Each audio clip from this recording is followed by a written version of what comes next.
হিন্দু ধর্মে যত দেবদেবীর পুজো হয় তার মধ্যে সবথেকে বেশি পুজো রাম ভক্তের হয়ে থাকে। কিন্তু জানেন কি, উত্তরাখণ্ডের চমোলি জেলার দ্রোণাগিরি গ্রামের মানুষ হনুমানের প্রতি এতটাই ক্ষুব্ধ যে এই গ্রামে তার পুজো করাকে পাপ বলে মনে করা হয়। শুধু তাই নয়, এই গ্রামে হনুমানজির কোনো মন্দির নেই এবং এখানকার মানুষ বাইরের কোনো হনুমান মন্দিরে যানও না।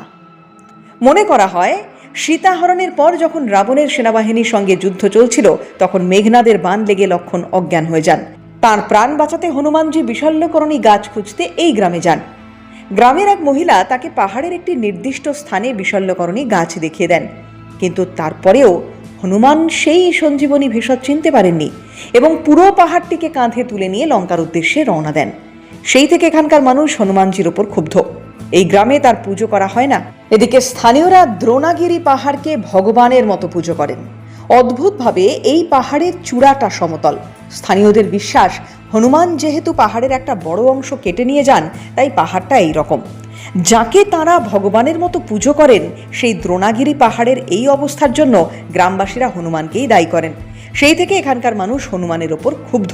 এই গ্রামে তার পুজো করা হয় না, আর এই গ্রামে যদি কেউ হনুমানের পুজো করেন তাহলে তাকে গ্রাম ছাড়া করা হয় বা এক ঘরে করে দেওয়া হয়।